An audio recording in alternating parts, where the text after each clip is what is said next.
Assalamualaikum warahmatullahi wabarakatuh. Hai para pencinta catur dan para catur mania, selamat datang kembali di Legenda Catur Dunia. Selamat sore kawan, selamat petang. Nanti malam ini partai final kawan, Piala Dunia Argentina versus Perancis, ataupun final antara Magnus Carlsen versus Hikaru Nakamura di turnamen online Speed Chess Championship 2022. Kalian pilih yang mana kawan? Nonton bola atau nonton catur? Kalau soal bola, admin mungkin menebak kali ini Prancis juaranya kawan. Tapi kalau soal Magnus Carlsen versus Hikaru Nakamura ini, kayaknya Magnus Carlsen yang akan merebut gelar juara dari Hikaru Nakamura untuk edisi kali ini. Dan jika Magnus Carlsen menang, seperti yang saya janjikan beberapa waktu yang lalu, saya akan undi siapa-siapa saja yang menebak Magnus Carlsen sebagai juaranya. Dan nomor kalian nanti akan kita undi kawan untuk mendapatkan pulsa 50.000 bagi 2 pon menang. Tadi di kolom komentar ada yang ingin melihat permainannya Hikaru Nakamura kawan saat melawan Nihal Sarin di partai semifinal, karena belum sempat kita ulas. Dan langsung saja ke atas lapangan ke papan permainan kawan dari permainannya Hikaru Nakamura versus Nihal Sarin.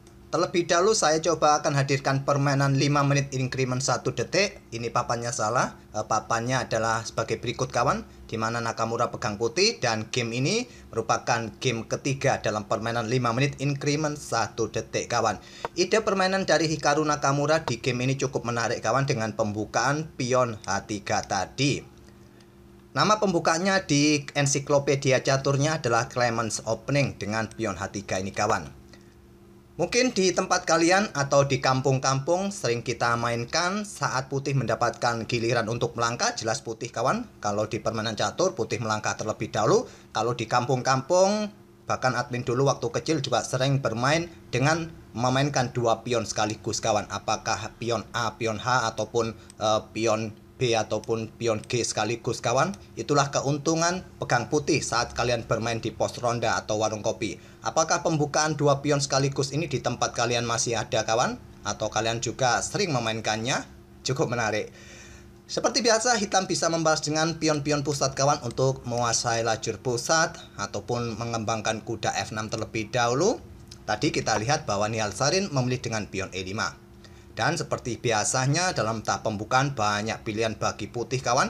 Kalau di game-game terdahulu yang resmi bisa bermain dengan pion A3, pion E4, ataupun dengan pion D3 kawan. Pion C4 juga bisa menjadi pilihan bagi putih. Pion C4 pilihan Hikaru Nakamura untuk mencegah pergerakan pion D5 kawan. Menantang pertukaran pion, kemungkinan akan dibalas oleh putih, ya segera menukarkan pionnya kawan agar lajur C bisa terbuka, atau menahan diri bermain dengan pion E3 bisa dipilih juga. Pion D4 juga salah satu pilihan. Tahap pembukaan masih banyak opsi untuk kalian pilih bermain dengan pion-pion. Kuda F6 oleh Nihal Sarin, kuda C3, kuda C6, di sini pion G3 kawan. Tadi langkah yang logisnya juga bisa bermain dengan pion E3 ataupun dengan pion D3, pion E4 juga bisa jadi pilihan. Nah, Hikaru Nakamura tidak mau menunggu lama untuk mencoba menekan di sayap raja dengan pion G5, nanti dihentikan dengan pion H6. Gajah G2 kawan, di sini gajah berkembang ke petak B4 pressure kuda. Kuda F3 persiapan diri untuk rokade, juga pressure pion ini. Dan di sini memberikan tempo pion ini didorong. Kalian rokade mengamankan raja merupakan pilihan juga, ataupun juga bermain dengan langkah pion D6 untuk segera memperkuat posisi pion pusat, membuka diagonal terang bagi aktivitas gajah kawan. Tapi Nihal Sarin juga mempunyai tempo untuk menekan kuda dengan pion E4. Dan di sini bagusnya bagi putih kalau Stockfish menyarankan kuda ini manuver ke petak H2 sedikit lebih kuat. Nakamura memilih petak H4. Dan di sini bagusnya bagi hitam untuk melanjutkan pertukaran kawan, gajah sikat kuda ataupun dengan pion D6 kawan untuk membuka diagonal petak terang, ataupun juga bisa bermain dengan pion G6 ini kawan untuk mengawasi petak-petak ini dari aktivitas kuda yang ingin lompat ke petak F5 nanti.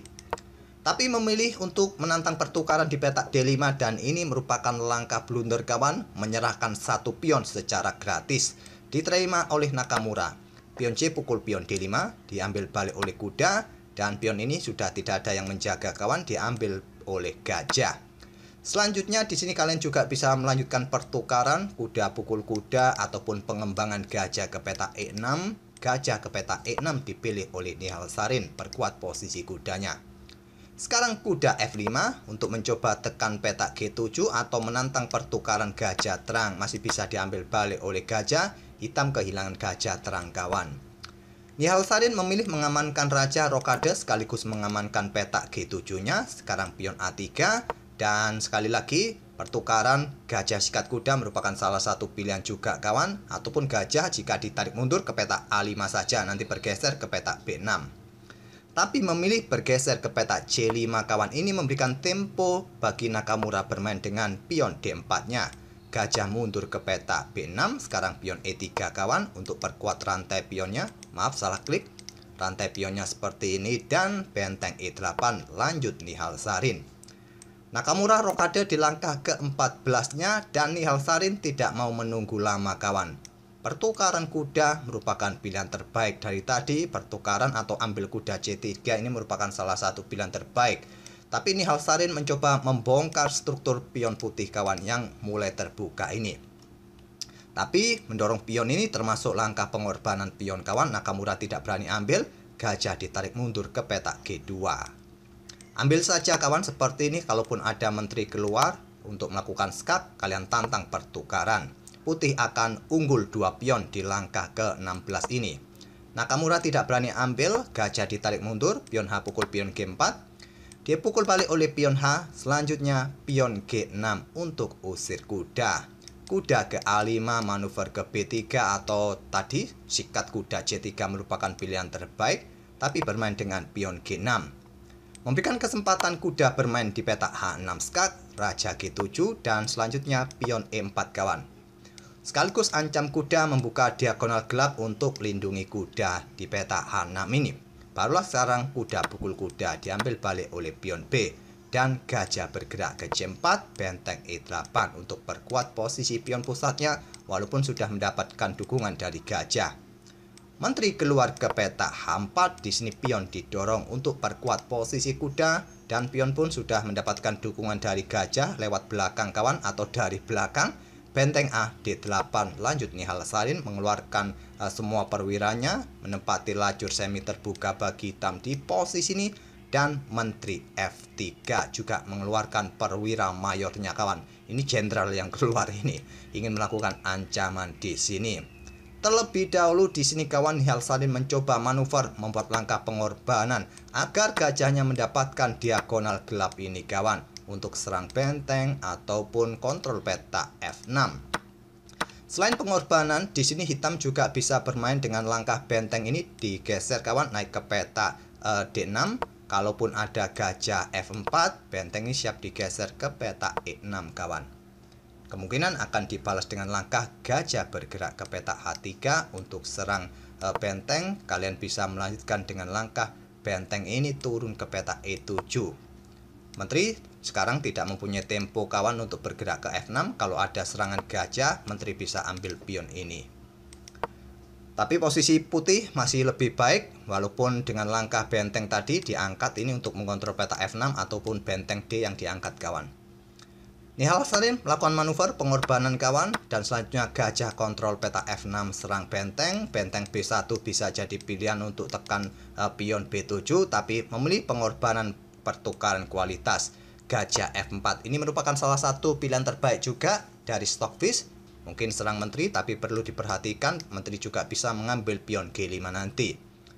Diterima oleh Nihal Sarin, gajah ambil benteng A1, diambil balik, dan kontrol pada peta F6 menjadi milik putih nanti kawan di sini. Di sini menteri bergeser ke peta H5. Langkah kesalahan dari Nihal Sarin. Langkah terbaik pion F6 dimainkan, tapi ingin menantang pertukaran seperti biasa. Kontrol waktu yang sudah mepet-mepet ini pasti banyak langkah-langkah yang tidak presisi dimanfaatkan Nakamura dengan menteri C3 skak, gajahnya tewas sekaligus menyerah di langkah ke-26. Dan tak perlu kita lanjutkan lagi kawan, jelas dengan kekalahan satu perwira dan posisinya pun kurang bagus, pion-pion ini juga siap habis di beberapa langkah berikutnya, tentu putih akan tetap menang. Oke, kita ke papan permainan 3 menit, increment 1 detik pada game keempat kawan. Nakamura pegang putih, pion D4 dimainkan, tidak lagi bermain dengan pion H ataupun pion A kawan. Memilih dengan langkah pion D4 tadi. Dibalas dengan kuda F6. Seperti biasa kita temui permainan Queen's Gambit variasi kuda. Pion E3, pion C5. Sekarang konstruksi pionnya di lajur D dan di lajur C ini seperti permainan taras kawan. Pion D pukul pion C5.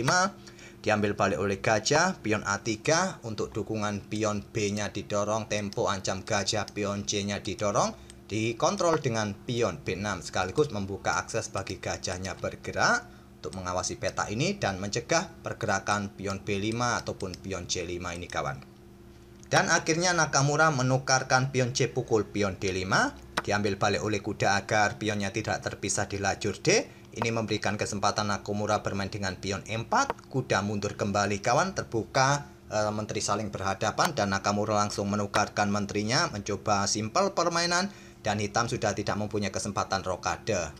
Tanpa menteri, rokade pun tak ada masalah, tapi tentu dengan langkah-langkah presisi, konstruksi permainan kalian akan tetap solid kawan. Kuda C3 melanjutkan pengembangan. Gajah B7 tekan pion E4 dan di sini gajah D3 perkuat pion E4. Ada juga kalian bisa bermain dengan pion B4 terlebih dahulu kawan. Kalau gajah ini mundur ke E7, kalian bisa melanjutkan kuda ke E5 untuk mencoba tekan pion ini ancaman garbuan. Jadi kemungkinan raja akan bergeser, barulah bisa bermain dengan pion F3 atau gajah D3 untuk perkuat posisi pion kalian. Langsung bermain dengan gajah D3, pion A5 kawan untuk menghentikan laju pion B4 sudah disadari oleh Nihal Sarin. Di sini gajah G5, pion H6, gajah H4. Nakamura sayang pada gajahnya tidak mencoba untuk bertukar kawan. Seperti ini memang posisi pion-pion hitam akan sedikit jelek, tapi lagi-lagi juga memberikan keuntungan bagi benteng mempunyai lajur semi terbuka di lajur G. Tidak bagus juga bagi putih untuk menukarkan gajahnya. Jadi disimpan gajah G4, pion G5, gajah mundur lagi kawan, kuda B berkembang ke D7, melanjutkan pengembangan satu perwira minornya, tinggal raja bergerak mungkin nanti ke peta E7 ini, kedua bentengnya pun saling terkoneksi, dan raja pun cukup nyaman mungkin walaupun berada di pusat.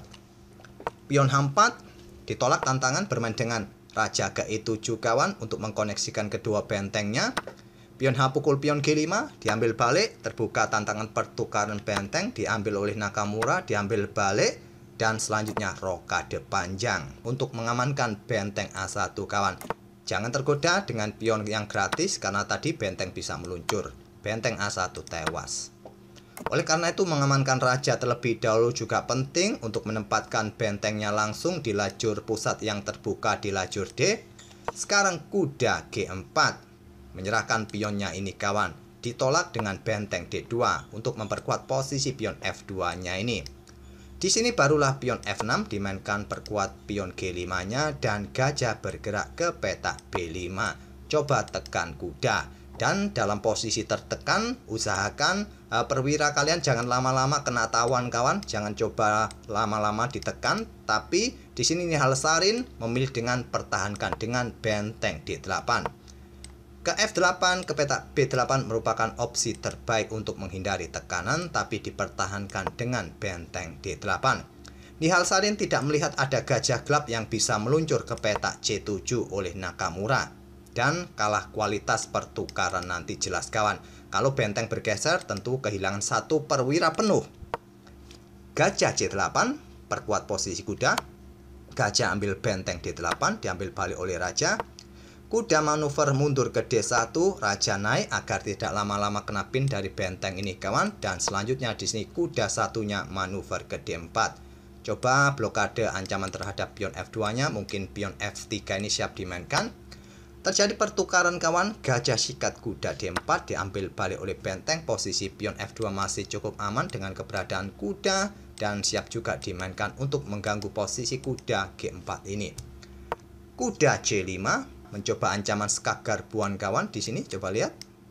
Dan ini diantisipasi raja naik ke C2. Sekarang pion E5, benteng bergerak ke peta C4 dan dibalas dengan langkah gajah E6. Benteng turun ke C3 kawan, melepaskan pionnya dan diambil. Tapi coba perhatikan juga posisi pion F3 ini siap kalian mainkan untuk mencoba garpu kedua kuda ini. Tapi posisi kuda juga sedang mengancam benteng. Di sini benteng punya keleluasan untuk menyerang raja di petak C7 skak. Raja bergerak ke petak D8 dengan tempo tekan benteng kawan. Kalau bergerak menghindar, maka pion ini juga siap dimainkan kawan. Jadi hitam kehilangan tempo untuk menyerang juga. Ataupun jika bergerak ke sini pun, putih masih mempunyai tempo untuk melakukan skak kawan. Setelah raja bergerak, bisa memainkan dengan langkah pion F3, salah satu kuda ini tewas. Oleh karena itu jelas, mendekati benteng untuk mendapatkan tempo, benteng turun ke C6, ancam gajah kawan. Masih punya tempo untuk bermain dengan pion F3. Gajah F5, persiapan discover kawan, dan di sini diantisipasi blokade dengan gajah D3. Di posisi langkah ke-31 ini Nihal Sarin menyerah. Karena banyak sekali buahnya yang ditawan oleh putih kawan, pion-pion dalam tekanan, kuda dalam tekanan, pion F3 siap dimainkan garpu kedua kuda. Coba saja pada posisi ini variasi raja ini mendekati benteng kawan. Benteng akan ke C4, ancam kuda. Kalau kuda berbalik ancam benteng di sini, maka gajah pukul gajah terlebih dahulu dengan tempo. Diambil balik oleh kuda kawan, dan kuda ini tidak ada yang menjaga, disikat oleh benteng. Kira-kira variasi apa lagi kawan yang bisa kita otak-atik pada posisi ini? Apakah dengan langkah gajah ini bergerak ke petak D7 kawan untuk ancam benteng? Ya, gajah akan pukul kuda untuk membackup bentengnya kawan. Tetap untung 1 perwira. Kira-kira mana lagi yang bisa kita otak-atik kawan? Apakah kuda ini bergerak ke petak H6 untuk menjaga posisi gajah? Maka selanjutnya kuda ini akan bergerak ke petak E3 untuk usir gajah kawan. Dan tetap kalian dalam posisi yang sangat sulit. Kalaupun dilanjut dengan pion G4, gajah akan disikat oleh kuda, diambil balik oleh kuda, gajah sikat kuda. Tetap kawan pada posisi ini putih akan unggul 1 perwira. Oleh karena itu sudah jelas pada posisi ini putih sudah sangat unggul kawan. Nihal Sarin pun menyerah di langkah ke-31 setelah gajah D3 ini. Itulah kawan 2 game dari partainya Nakamura versus Nihal Sarin. Walaupun terbilang partai kedua pemain ini cukup ketat, perbedaan skornya hanya sekitar terpaut 4 poin saja. Jangan lupa nanti malam finalnya kawan, dan insya Allah besok pagi akan kita ulas game-game finalnya. Pagi dan sore kita akan hadirkan permainan Magnus Carlsen versus Hikaru Nakamura ini. Kita tunggu saja. Semoga permainan dari kedua pemain ini bisa menghibur kalian, dan kita akan bertemu di video-video berikutnya. Terima kasih. Wassalamualaikum warahmatullahi wabarakatuh.